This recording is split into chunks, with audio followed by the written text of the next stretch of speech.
It's Deborah Razzo and Courtney Jones here talking about momentum mentoring. And we've been doing this series where we're taking our mentees' questions and just sharing them with you to add more value to everybody who's listening. Courtney, you got a really interesting question this week. So let's talk about it. It's a really good one. And I think it's something a lot of people think, but don't ever ask the question. So the question was, everyone I'm talking to is wanting full retail price for their house. What am I doing wrong? Which is a great question. And it's a natural thing for us to blame ourselves, right? It's absolutely a natural thing to blame ourselves. And, and who doesn't want full retail value? Of course, don't we all, right? And that was I want above retail value for my house. Right. But the fact of the matter is that's not always reality. No, and it's, we've gotten into that kind of a market in the last few years in a lot of parts of the country, and almost all of them, where people are used to getting over asking price. So in general, sellers are conditioned that way. But really the thing to remember is, as an investor, you're looking for a small percentage of people who need to sell. They don't just want to sell. And so I've heard numbers as low as that's 3% of the seller's market. And I've heard numbers up to that's less than 10%. In my experience, it's around 3 to 5% of the market, which means if you reverse engineer that, you get a lot of no's before you get a yes, right? If you're talking to 100 people, it's a lot of dialing. That's all I have to say. It's dial, right? Yeah, and even if you're getting good and you're making offers, you're still going to get a lot of no's before you get to that yes, because it doesn't have anything to do with what you're doing or what you may or may not be doing well. I mean, obviously we can always get better at our presentation and talking to the sellers and stuff, but it's really just making sure we find those right sellers, again, that need to sell, don't just want to sell, and then marketing to them, building rapport with them, having great conversations with them, and knowing that we may have to follow up repeatedly, because in the back of their minds, I'm sure they're still going, even when they're in a needs situation, wouldn't you think they're still kind of going, yeah, but I want to hold out for a better offer, right?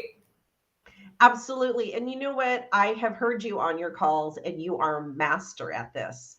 And it's all about the questions that you ask the owner, right?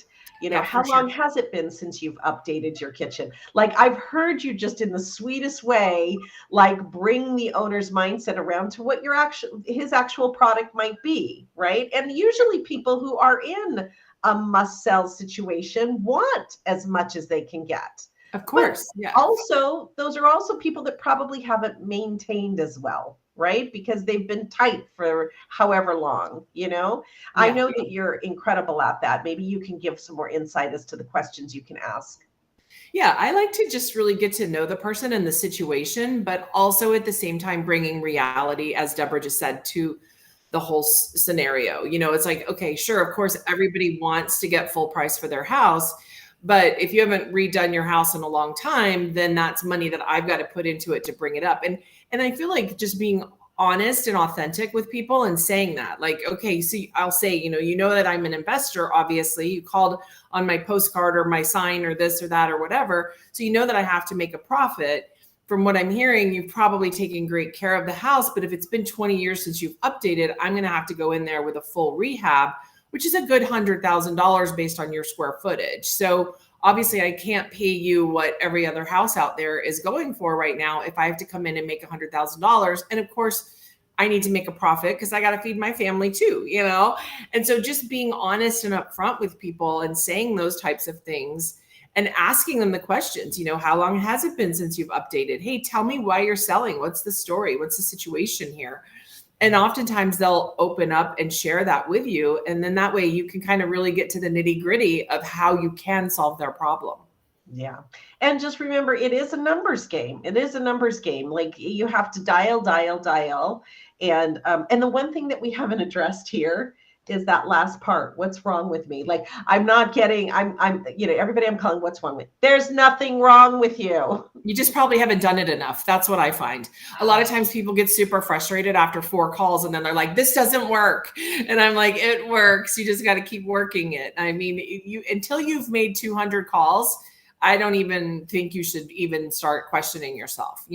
If you've made 200 calls and talked to 200 people, then that's a different story. Then maybe we need to have a conversation about how you're approaching people and talking to people. I find a lot of people get into this business because they're like, all right, I know I can make money without having money in, right? There is a way to do this. There is a way. And I know that, so many people become millionaires, through real estate. But here's the thing. It's not easy. It's not easy. It's simple. It's simple. Call. That's simple, but it's not easy. You got to keep your head in the game. If it was people easy, underestimate how much work it takes for sure. Yeah, I think you underestimate it. So if you're in the 4th or 5th call, do 195 more. And that sounds daunting, but it's a reality, and the reality is when you're done making those 200 calls, at the end of that rainbow, there is likely a good 10, 20, 30, 50, $100,000 profit waiting for you, but you got to do the work. It's not a no work scenario. Right. So there's nothing wrong with you. Just keep going. Just keep going. That's my last 2 cents. What about you? Great advice. All right. Well, if you're interested in finding out more tips that we have for more people who are traveling along their journey of real estate, click below, ask us a question, or come visit our YouTube channel, and we'll be happy to help you. Cool. See you later.